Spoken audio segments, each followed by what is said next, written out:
Hey guys, how's it going?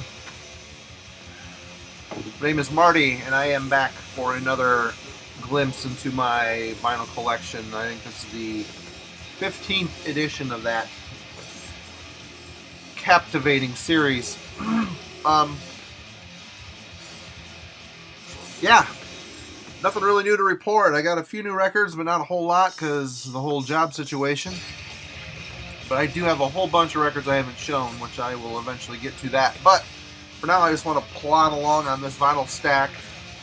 And if you can hear it playing in the background, hopefully it's not too loud. We are playing Audio Collapse with Ultima Ratio. You know what? I'm assuming these guys are English. I don't know. It's really good death metal with a punk vibe to it. Kind of bolt thrower-ish in ways. You know what? These guys might be German.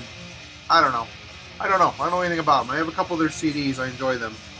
Listen to them on occasion. But, anyway. Here we go. Records. I don't feel like I have a whole hell of a lot to say today, but we're going to go through these anyway. And some of these are pretty common, so we're not going to tear them apart. But, first up, Megadeth, Killing Is My Business and Business Is Good. Debut album from Dave Mustaine. Getting back at Metallica. This is a fast, interesting record. And honestly, I've listened to this album a million times since it's come out. And it wasn't until recently I really paid attention to the drums.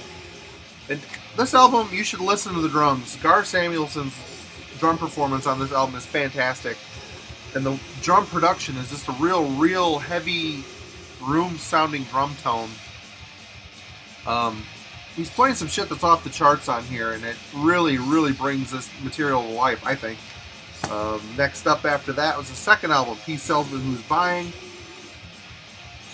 Having listened to Killing Is My Business and falling in love with Gar's drum performance, I was eager to re-listen to this album. And honestly, they kind of sterilized him. They put so much reverb on the drums, you can't really hear what the hell's going on. It's just a cavernous boom. But the songs themselves are fantastic. Fantastic, that's my favorite word apparently. Wake Up Dead, The Conjuring, Black Friday, Bad Omen, My Last Words, fast, excellent, thrash metal. Now then they came out with this piece of crap. A lot of people love this record. I hate this record. So far so good, so what? I think this album is a mess. It sounds like shit. You know, there's My Darkest Hour is a good song. It's a good song. It's not a great song. I don't know. This album really just did not do much for me, and I come back to it on occasion. Try to have my mind changed. Maybe time, my tastes will come around, but it doesn't. This is not a good album. But what they put out after this, on the other hand, is one of my all-time favorite albums, but I don't have that on vinyl. But moving along, we go to Megiddo, The Devil and the Whore. This came out a long time ago on More Fucking Hate Productions. I have copy number 9 out of 333 copies. Licensed from Barbarian Wrath. There's a Canadian band, black thrash band. It's kind of, I think he's back together making music again. But it's kind of overlooked, decent. It's kind of a rare record, I would imagine, at this point. Does anybody know if Reese Rankin is still around and putting out music? I tried looking him up. I used to have some contact with him back in the day, but anyway. Next up, Merkaba, Bones of the Sacred Forest. This is a Pagan Flames release of this now defunct Louisville, Kentucky band. This is good. Atmospheric pagan black metal. And sheet one-sided, insert one-sided. This band really progressed a lot since their demo, and this album is really, it took me a few listens, but I really like this album. It's kind of a shame they called it a day. It would have been really cool to see where they ended up. And what is... Oh! Some more of my favorites. Mercyful Fate. Curse of the Pharaohs. I'm assuming these were put out by this Mercyful Fate fan club. But this is something I picked up when eBay first started. There's nothing on the inside.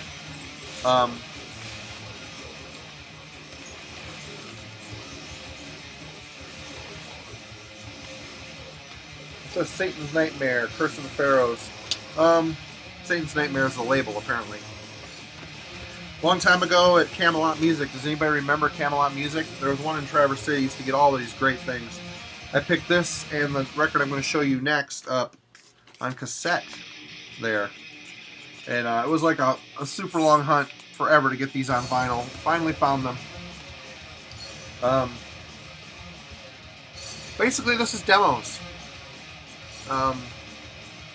And alternate versions of songs that went on to be on their their first two full-length albums. Great stuff. I paid way too much money for that, trying to get it. But I got it. Like $50, I think I paid. Live from the Depths of Hell. Again, another Satan's Nightmare release. I think this is any. I know these have been reissued since these came out. I don't know if there was ever any inserts that came with them, but both of these records came to me in really good shape for as old as they are. And like I said, I've had them for years. I got them off of eBay, and again, spent way too much fucking money getting them. Next up is Mercyful Fate, Nuns Have No Fun, the Ray Vaughan EP. Another eBay acquisition back in the day. Mercyful Fate records still maintain their worth, I guess. I paid a lot of money for this too. The black border does not. My copy does not have an insert, which is a bummer. But so I guess it makes it incomplete. But I'm still thankful I have it. The beginning, which is basically the Ray Vaughan EP with some bonus stuff. I think it's the Cities Follow Black Masses. I don't know. Some EP or live stuff on here. I don't remember. It's been a while since I've listened to this. Good stuff. Next up, Mercyful Fate. 2-song Music for Nations EP, Black Funeral and Black Masses. Record opens from the top. I don't think there's any insert. No insert. And of course, one of the all-time greatest albums ever made, Melissa. This is a Megaforce. I'm assuming it's an original pressing. Picked this up from Camelot Records way a long time ago when I was much younger than I am now. This stuff was recorded analog and sounds brilliant on vinyl. You can hear the room sound. It is extra creepy. And of course, equally amazing follow-up to that album, Don't Break the Oath. Again, pretty sure this is original pressing. The US version of it, anyway. Lyric sheet, insert, printed jackets, which is getting tore up, old, been listened to a million times. Absolutely love Mercyful Fate. Even the newer stuff, I like a lot of it. And then that is Mercyful Fate Live in 95 bootleg picture disc. I'm not going to take it out of the packaging, but you can kind of see it. Sound quality on this is pretty questionable, as I wish you can see like the ripped edge of the, see it here on the edge? I mean, this is like a totally cheaped ass bootleg. Like someone had a dull pair of scissors cut the picture out before they pressed the vinyl. Still kind of a cool find to have. 15 megs to that. And then recently I found this used for $21 in the Shadows. This is when they reunited with everyone minus Kim Ruz, the drummer. Which Snowy Shaw played drums on this. I think it was Snowy Shaw. This is the orange vinyl variant. Double LP.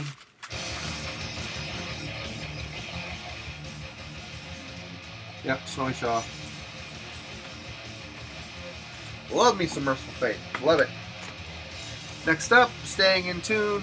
I'm not even going to really show this either. Metal Church, the debut. David Wayne.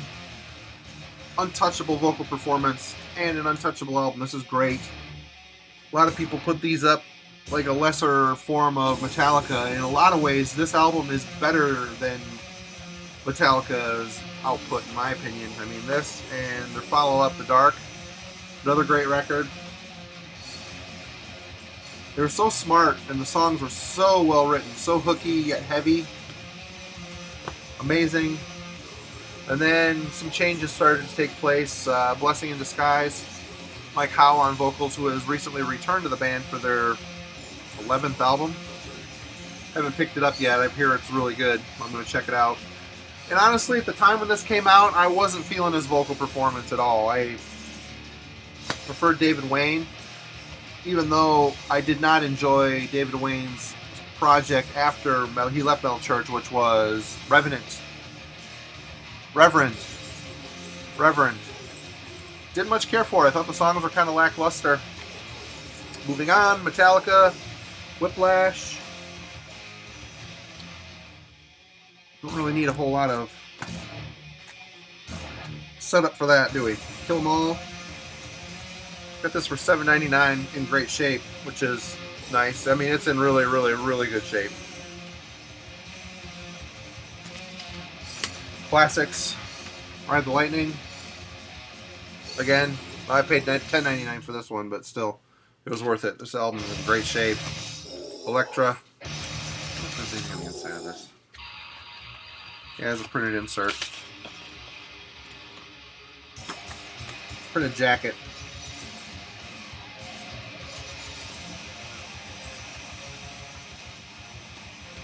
You just could never get away. I keep coming back to Metallica. I think that I've outgrown it, moved on to more extreme things, but I keep coming back to it, and it teleports me back to that nostalgic mindset of my teen years. Master of Puppets. 3 classic records, no doubt about it. Again, printed insert. Jacket, I should say.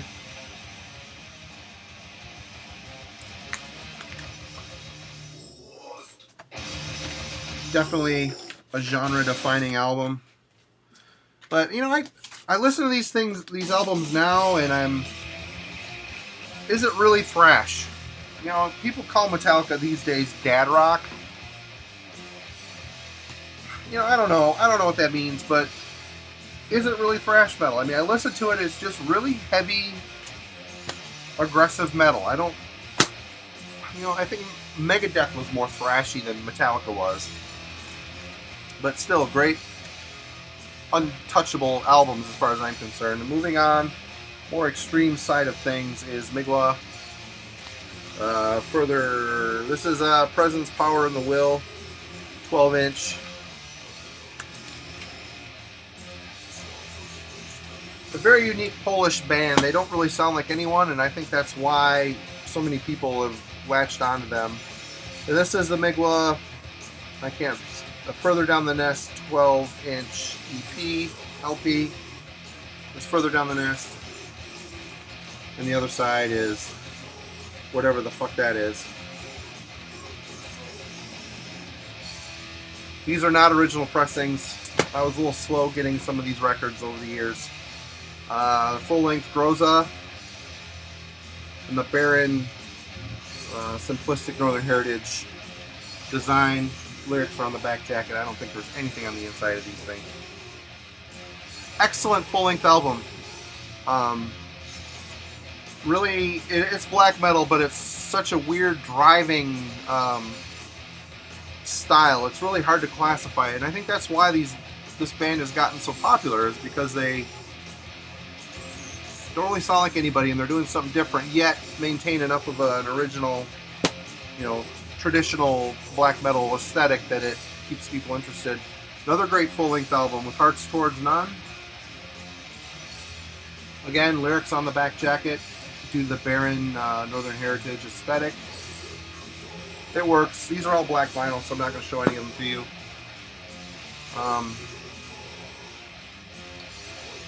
Exercises in Futility, the latest.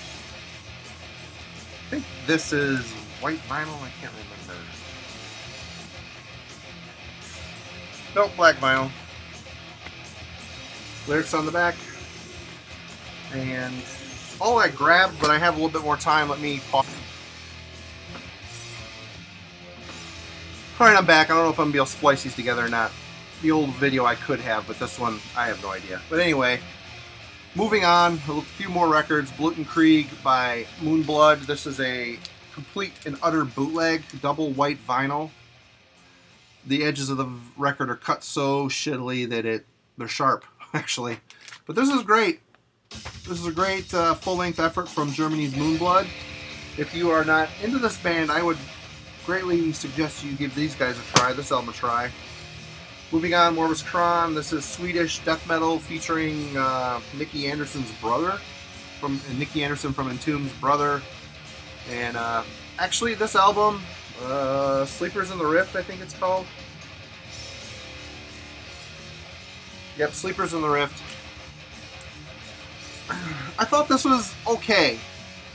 It didn't really do a lot for me, but I hung on to it, and every time I've listened to it, I've liked it a little bit more. I just think it's just a little generic, but not as good. You know, obviously you connect Nicky Andersson to something like this, you expect, you know, he was involved in Entombed, Left Hand Path, Clandestine. I was, you know, psychologically expecting something a little bit meatier and more involved than this. But the band has recently broke up, but not without dropping this amazing album. This is Sweven. You know, this is a Believe the Hype type of album. I wasn't going to pick it up because the Sleepers in the Rift kind of bored me.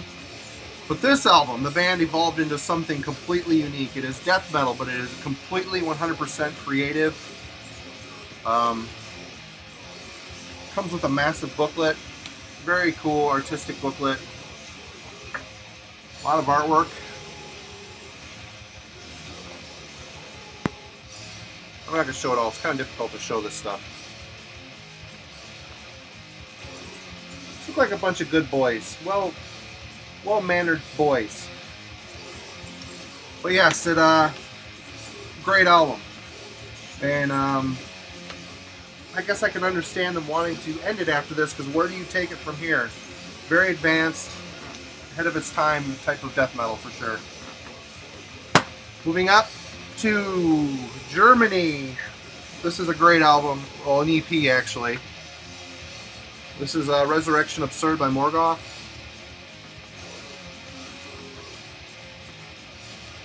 Mark Gru's vocals. Woo, which one? There he is. Completely scathing. Love it.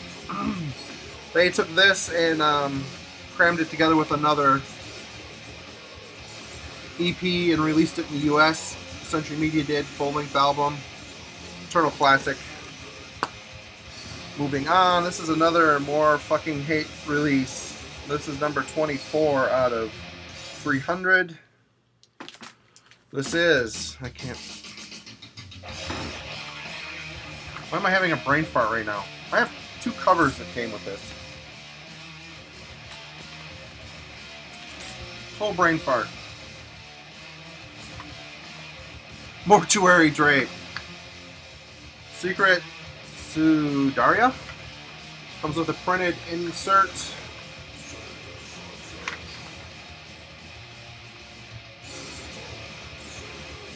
I'm dropping shit. It's a black record.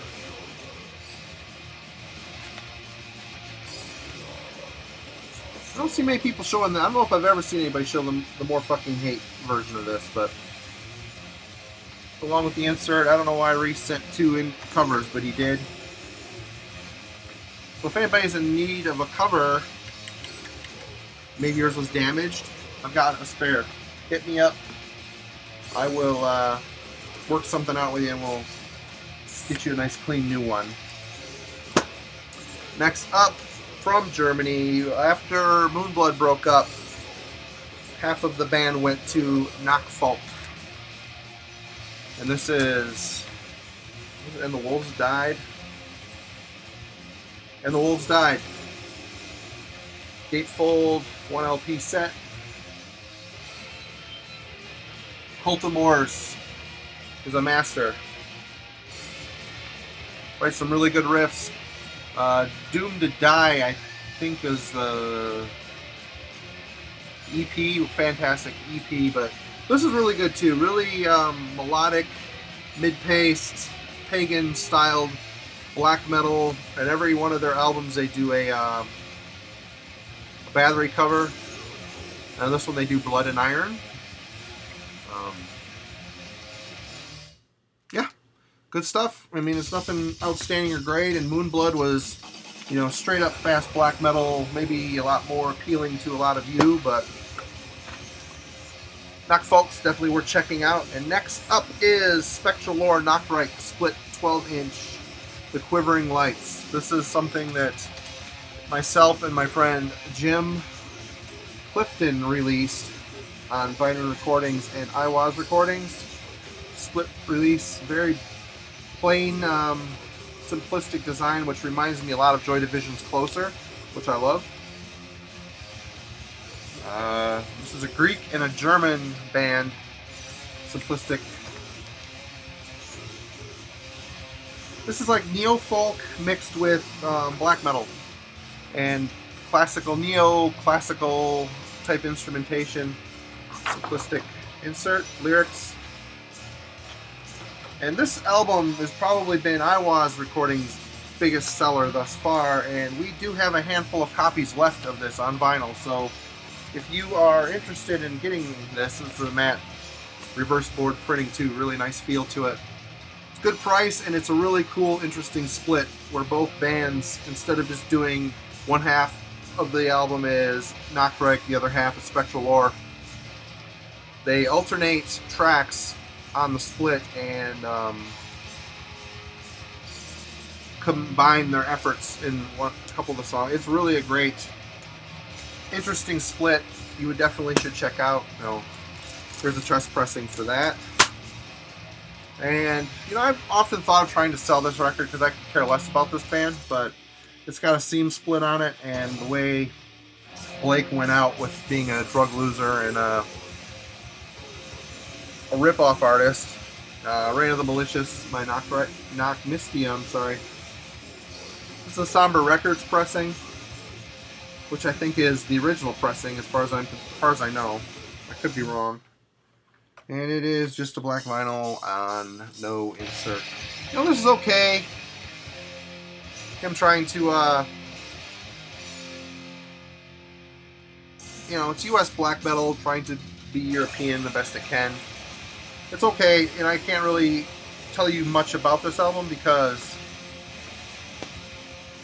I haven't listened to it in a million years and really could care less. And up next is Naglfar with an E, German band. Oh my gosh. This is the band that came before the Ruins of Beverast, as the members of Beverast were in, one or two of the members were in Naglfar. So you can expect the same kind of polluted, completely nightmarish black metal with death metal embellishments. This is Virus West. This album, this is beaten up. I had got a lot of these for sale a long time ago. Perverted Taste. This band put out 3 albums and an EP, I believe. All 3 of the albums are great. Completely great, unique, and worthy of you checking out. I'm going to get this wrapped up here. Hopefully I can sandwich these two together. Up next, Magna Pavitra. I think I've shown this record before. This is a band that, when it came out, I didn't care for the vocal style because it was kind of dimensionless. But and I sat on it, and I had this in the second album on CD. Had this as a dub and the second album on CD. And it just never clicked with me until recently. I was driving around listening to Vitra, and the music is so good on this, such, melodic, excellent Swedish black metal, that it won me over, and I ended up buying the vinyl of it because I only had a dub of it forever. This was out on Floga and Regain Records. This has a bonus track, a demo version of 12th Rising. Single LP, I think it's just it's got a printed jacket. Black vinyl. Great stuff. If you're looking for some excellent Swedish black metal, this is definitely a good place to look. Barbaric vocals, epic, sweeping, clean, melodic music. And lastly for this is Napalm Death, The Code is Red, Long Live the Code. This folds out into a giant poster, which I'm not going to take out. This is copy number 352 out of 500. I really like this album. Napalm Death, after Harmony Corruption, were real hit and miss for me. Some albums were good, some albums weren't so good. Sometimes I saw them live, they were kind of boring. But when it came to starting with this album, Smear Campaign, and then Time Waits for No Slave, it's like the triumvirate of excellent releases for those guys. They were really on their game. But yeah, I mean, it's Napalm Death getting crusty again and more hardcore with a better production than their muddy middle era. And with that, that's it. Hopefully with this new software upgrade, I can figure out how to splice these two videos together.